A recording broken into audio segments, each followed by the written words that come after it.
راسخ ہو جائے کہ انسان کی کامیابی کا دار و مدار دولت پر نہیں ہے، جائیداد پر نہیں ہے، دنیاوی اقتدار پر نہیں ہے، وجاہت پر نہیں ہے، بلکہ ایمان، عمل صالح، تواصی بالحق اور تواصی بالصبر پر۔ گویا کہ اگر یہ چار چیزیں نہیں ہیں تو خواہ کوئی فرعون اور نمرود کسی بادشاہت کا حامل ہو، یا قارون کی طرح کے خزانوں کا مالک ہو، یا اسے دنیا میں کسی بھی اعتبار سے بہت شہرت حاصل ہو گئی ہو، لیکن وہ شخص ناکام ہے، نامراد ہے، خائب ہے، خاسر ہے۔ البتہ جس کے ہاں یہ چار چیزیں موجود ہوں، وہ خواہ مفلس ہو، قلاش ہو، کسی جھونپڑی میں رہتا ہو، چٹائی پر سوتا ہو، اسے کھانے کے لیے بھی مناسب غذا میسر نہ ہو، گمنام ہو، کوئی اسے جانتا نہ ہو، لیکن وہ کامیاب ہے، کامران ہے، وہ مفلحین میں سے ہے، راشدون میں سے ہے، فائزون میں سے ہے۔ اس چیز کا دل میں کھپ جانا بہت ضروری ہے۔ اسی سے ہمارا طرز عمل معین ہوگا، اسی پر ہمارا دار و مدار ہے کہ ہم زندگی میں کیا رخ اختیار کرتے ہیں۔ مزید برآں اس میں صرف ایک مرتبہ اس بات کو سمجھ لینا اور دل میں کھبا لینا کافی نہیں ہے، اسے بار بار تازہ کرنے کی ضرورت ہے، اس لیے کہ ہمارے اعصاب متاثر ہو جاتے ہیں۔ جسے ہم عام اپنی کلوکین لینگویج میں کہتے ہیں، بندہ بشر ہے، انسان اپنی خامیوں کے ساتھ ہے، خلق الانسان ضعیفا۔ مثلاً ہم جب کبھی دیکھتے ہیں کہ کوئی بڑی لمبی سی، چمکیلی سی، بھڑکیلی سی کار نئے ماڈل کی زناٹا کرتی ہوئی ہمارے پاس سے گزر گئی تو ایک دفعہ اعصاب میں اچھے اچھے لوگوں کے ارتعاش ہو جاتا ہے، اور انسان محسوس کرتا ہے یہ بڑے خوش نصیب لوگ ہیں جنہیں یہ چیزیں میسر ہیں۔ کوئی بڑا جو ہے محل نما مکان دیکھا تو انسان متاثر ہوتا ہے۔ اس تاثر کو قلب سے دھوتے رہنے کے لیے ضرورت ہے کہ اس معیار کامیابی اور ناکامی کو ذہن میں تازہ کیا جائے بار بار۔ چنانچہ میں اب آج آپ کو سنا رہا ہوں کہ صحابہ کرام کا معمول تھا۔ ابو مزینہ دارمی رضی اللہ تعالیٰ عنہ روایت کرتے ہیں، اور یہ امام طبرانی اپنی اوسط میں لائے ہیں اس حدیث کو، اور امام بیہقی شعب الایمان میں، کہ کان الرجلان من اصحاب النبی صلی اللہ علیہ وسلم اذا التقیا، حضور کے صحابہ میں سے دو حضرات کی جب بھی ملاقات ہوتی تھی، لم یتفرقا، تو وہ ایک دوسرے سے جدا نہیں ہوتے تھے، حتی یقرأ احدہما علی الآخر سورۃ العصر ثم یسلم احدہما علی الآخر، پھر اس کے بعد اس وقت تک علیحدہ نہیں ہوتے تھے جب تک کہ ایک دوسرے کو سورۃ العصر سنا نہ لیں۔ والعصر ان الانسان لفی خسر الا الذین آمنوا وعملوا الصالحات وتواصوا بالحق وتواصوا بالصبر۔ یہ سنا کر اور اس کو ذہن میں تازہ کر کے پھر وہ ایک دوسرے کو الوداعی سلام کہہ کے رخصت ہوتے تھے۔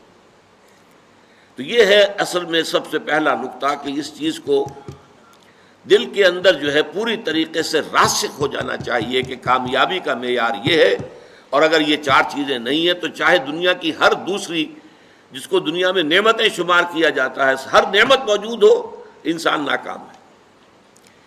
دوسری بات جو اس سے پہلے بیان ہو چکی ہے کہ یہاں جو انداز اور اسلوب بیان ہے اس سے معلوم ہوتا ہے کہ یہ کامیابی کے کم سے کم لوازم ہیں، اس لیے کہ اگر یوں کہا جاتا کہ یقیناً وہ لوگ جنت الفردوس میں بڑے اونچے مقامات حاصل کریں گے، اعلیٰ علیین میں ہوں گے جن میں یہ چار اوصاف موجود ہوں، تو منطقی طور پر ایک امکان پیدا ہو جاتا کہ اگر یہ نہیں بھی ہوں گے تو کم تر درجے میں کامیابی کی امید رکھی جا سکتی ہے۔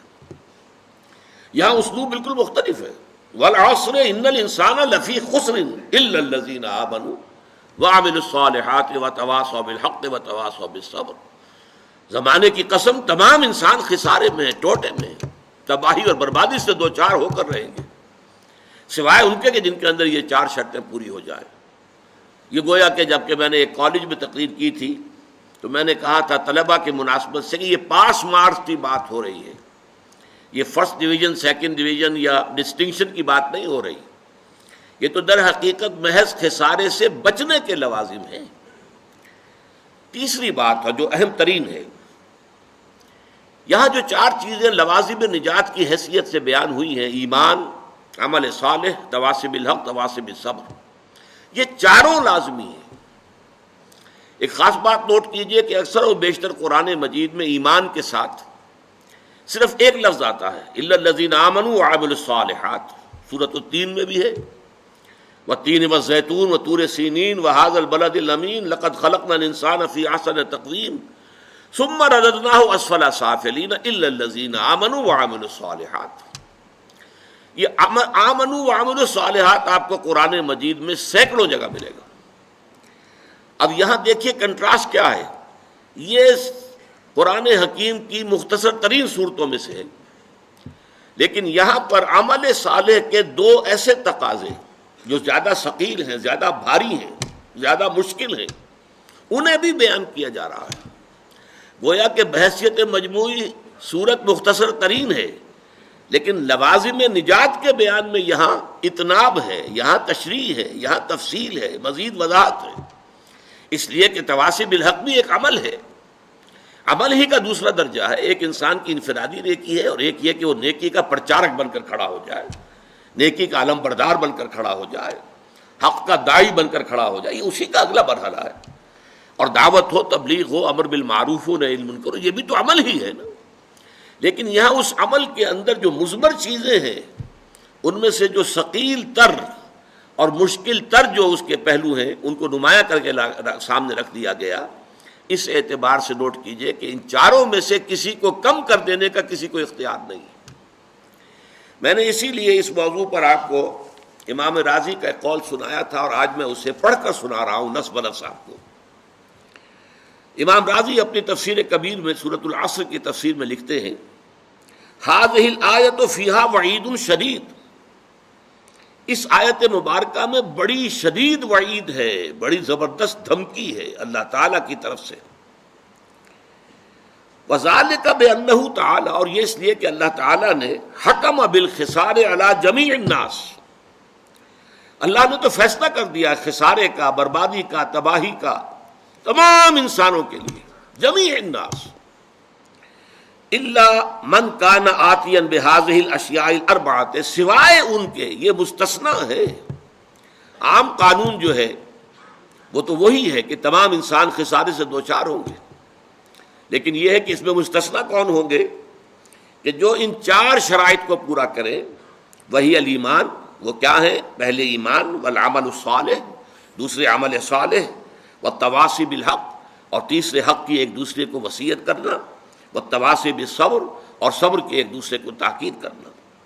فدل ذالک، یہ بڑے پیارے الفاظ ہیں، تو اس سے دلالت ہمیں ملی، اس سے رہنمائی ملی، اس سے یہ نتیجہ نکلتا ہے، فدل ذالک علی ان النجاۃ معلقۃ بمجموع هذه الامور، کہ نجات کا دار و مدار ان 4 چیزوں کے مجموعے پر ہے۔ وَأَنَّهُ كَمَا يَلْزَمُ الْمُكَلَّفَ تحصیل ما یخص بنفسہ، اس لیے کہ جہاں مکلف جو ہیں، جو انسان اللہ تعالیٰ کی طرف سے جو رسپانسبل ہیں، جن کو جواب دہی کرنی ہوگی قیامت میں، جہاں ان پر کچھ چیزیں ایسی لازم ہیں، فرض ہیں، جو ان کا اپنی ذات کے ساتھ متعلق ہے۔ سچ بولو، جھوٹ نہ بولو، یہ انسان کا ذاتی فعل ہے۔ دھوکہ نہ دو، کہیں پر وعدہ خلافی نہ کرو، ذاتی فعل ہے۔ نماز ادا کرو، زکوٰۃ ادا کرو، ذاتی فعل ہے۔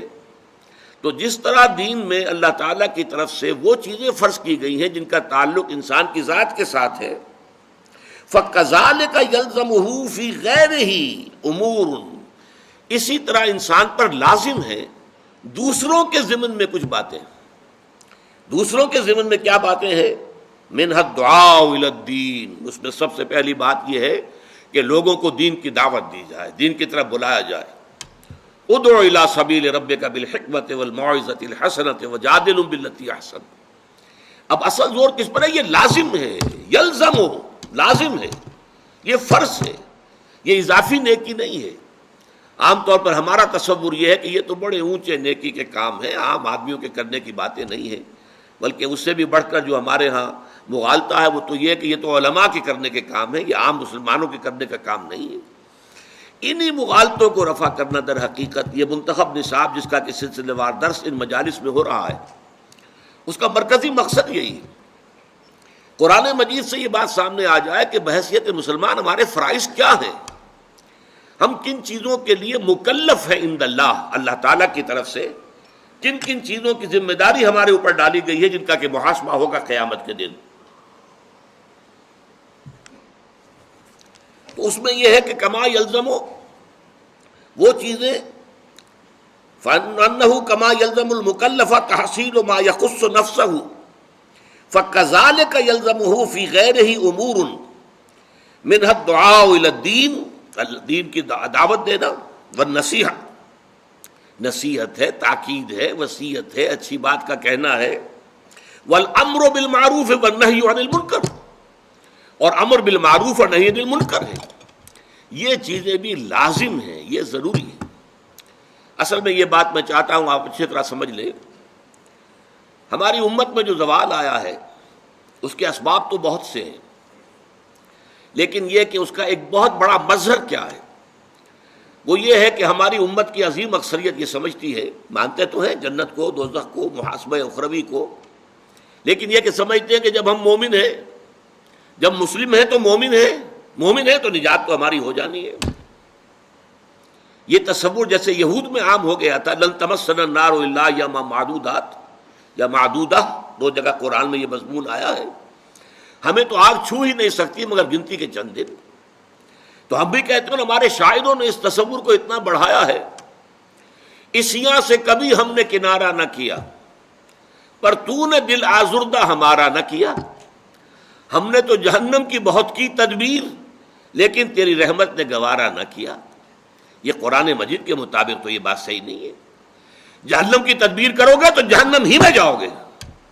اللہ تعالیٰ زبردستی کسی کو جنت میں داخل کرنے والا نہیں ہے، اور جنت کا معنی ہے تو محنت کرنی ہوگی، اس کے لیے محنت اور مشقت کرنی ہوگی، اس کے لیے ایمان اور عمل صالح اور تواصی بالحق اور تواصی بالصبر کے تقاضے پورے کرنے ہوں گے۔ لہذا یہ ہمارے ہاں جو اللہ تعالیٰ کی صفت غفاری اور اللہ تعالیٰ کی صفت رحیمی کا حوالہ جو ہے دے دیا جاتا ہے، ما غرک بربک الکریم، ایک مرکزی مضمون ہے یہ اس سورت کا جو آخری پارے میں ہے، سورۃ الانفطار۔ تمہیں کس چیز نے دھوکے میں ڈال دیا اپنے رب کے بارے میں؟ وہ کریم ہے، رحیم ہے، لیکن اس نے تمہیں اختیار دے کر تمہیں امتحان میں ڈالا ہے، اور اس کا نتیجہ نکلے گا تمہارے اعمال کے اعتبار سے۔ یہ ضرور ہے کہ محض عمل کی بنیاد پر کسی کی نجات نہیں ہوگی، اللہ کی رحمت کی ضرورت ہوگی، لیکن بغیر عمل کے تو وہ رحمت بھی آپ کو ملنے والی نہیں ہے۔ اپنی سی محنت کر کے اللہ تعالیٰ کی رحمت کا اپنے آپ کو مستحق ثابت کرو، پھر وہ رحمت خداوندی جو ہے دستگیری کرے گی۔ تو یہ چیزیں در حقیقت، اور ایمان کا بھی عام تصور کیا ہے، وہ جو شہادت ہے، اشہد ان لا الہ الا اللہ واشہد ان محمد رسول اللہ، اسی کو ہم نے ایمان سمجھ لیا۔ حالانکہ یہ تو اقرار باللسان سے ہم مسلمان تو ہو گئے، قالت الاعراب آمنا قل لم تؤمنوا ولكن قولوا اسلمنا ولما يدخل الايمان في قلوبكم۔ یہ بدو کہہ رہے ہیں ہم ایمان لے آئے، نبی ان سے کہہ دیجئے تم ایمان ہرگز نہیں لائے ہو، بلکہ یوں کہو کہ ہم اسلام لے آئے ہیں، ہم نے اطاعت قبول کر لی ہے، اور ابھی ایمان تمہارے دلوں میں داخل نہیں ہوا۔ جب تک یہ ایمان دل میں نہ کھب جائے وہ ایمان نہیں ہے، وہ کلمہ شہادت ہے، وربل اٹیسٹیشن ہے، وہ اسلام کا رکن ہے، ایمان کا نہیں ہے۔ ایمان کا رکن کیا ہے؟ ثم لم یرتابوا انما المؤمنون الذین آمنوا باللہ ورسولہ ثم لم یرتابوا۔ اصل مومن تو وہ ہیں جو اللہ پر، اس کے رسول پر ایمان لائے، پھر شک میں ہرگز نہ پڑے، یقین کی کیفیت ہو جائے۔ پھر عمل صالح، جیسا کہ میں نے کہا قرآن مجید میں شاذ آپ کو بڑا تلاش کرنے کے مقام تلاش کرنا پڑے گا جہاں کہ ایمان کے ساتھ عمل صالح کی شرط موجود نہ ہو، وہ لازم و ملزوم کی طرح ہوتے ہیں۔ پھر یہ تواصی بالحق اور تواصی بالصبر ہے۔ تو یہ تمام چیزیں لازم ہیں، اور ان کے لزوم کو در حقیقت ذہن نشین کرنا، جیسا کہ میں نے عرض کیا کہ اس کی ہمارے اس منتخب نصاب کے درس کا مرکزی ہدف یہی ہے، ٹارگٹ یہی ہے کہ ہمارا جو تصور ہے فرائض دینی کا وہ بدل جائے۔ اب دیکھیں ان چاروں چیزوں کے اندر در حقیقت یہ چار چیزیں نہیں ہیں، بلکہ یہ ایک ہی سلسلے کی چار کڑیاں ہیں۔ ایک سے دوسری شے خود بخود برآمد ہوتی ہے. میں اس کو ایک بڑی سادہ سی مثال سے پہلے سمجھاؤں. دیکھیے دنیا میں کوئی معاملہ آپ کے سامنے آتا ہے، فرض کیجئے کہ کوئی جھگڑا ہے، کوئی تنازع ہے، کوئی قضیہ ہے. پہلا کام، اگر آپ واقعتاً شریف انسان ہیں، مضبوط سیرت و کردار کے مالک انسان ہیں، صاحب کردار انسان ہے، تو پہلا کام کیا ہوگا کہ آپ اصل حقیقت تلاش کریں امکانی حد تک کہ مسئلہ ہے کیا، کس کا حق ہے، کون برحق ہے، کون جو ہے اس کا حق ثابت ہوتا ہے. تو پہلے یہ ہے تفتیش، تحقیق کہ حقیقت معلوم ہو جائے. ثانیاً اب جو حقیقت آپ پر منکشف ہو، اب اسے قبول کرنا دل سے، اور اگر اس کا کوئی اثر آپ کی ذات پر بھی پڑتا ہو تو اس کو عملاً اختیار کرنا. فرض کیجئے کہ اس معاملے میں کوئی ایسا پہلو نکل آیا ہے جس کی زد خود آپ پر پڑ رہی ہے، تو اس لیے کہ مجھ پر زد آ رہی ہے یا میرے والدین پر آ رہی ہے، میرے رشتہ داروں پر آ رہی ہے، اگر غض بصر کریں گے، صرف نظر کریں گے، تو معلوم ہے سیرت اور کردار نام کی کوئی شے نہیں ہے، پھر بودا انسان ہے، کوئی حیثیت نہیں.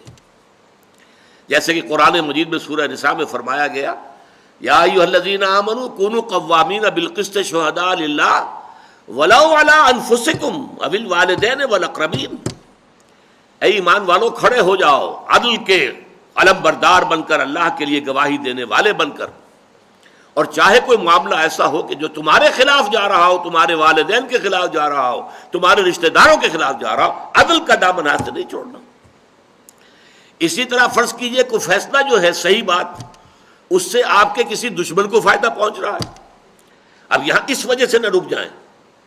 یا ایھا الذین آمنوا، یہ سورہ مائدہ میں ہے، کونوا قوامین للہ شہداء بالقسط ولا یجرمنکم شنآن قوم علی الا تعدلوا اعدلوا ھو اقرب للتقوی. دیکھو کہیں ایسا نہ ہو کسی کی دشمنی تمہیں زیادہ عدل سے اور زیادہ حق سے منحرف کر دے، اس لیے کہ دشمن کو فائدہ پہنچ رہا ہے. تو یہ بات میں کیسے کہہ دوں؟ نہیں، دشمن کو فائدہ پہنچ رہا ہو یا اپنے کو نقصان پہنچتا ہو، جو حق ہے اسے بیان کرنا ہے اور اسے قبول کرنا ہے، اگر واقعی سیرت و کردار کا حامل انسان ہے. تیسرے درجے میں یہ کہ اس کا واشگاف اعلان کرو، ڈنکے کی چوٹ اعلان کرو.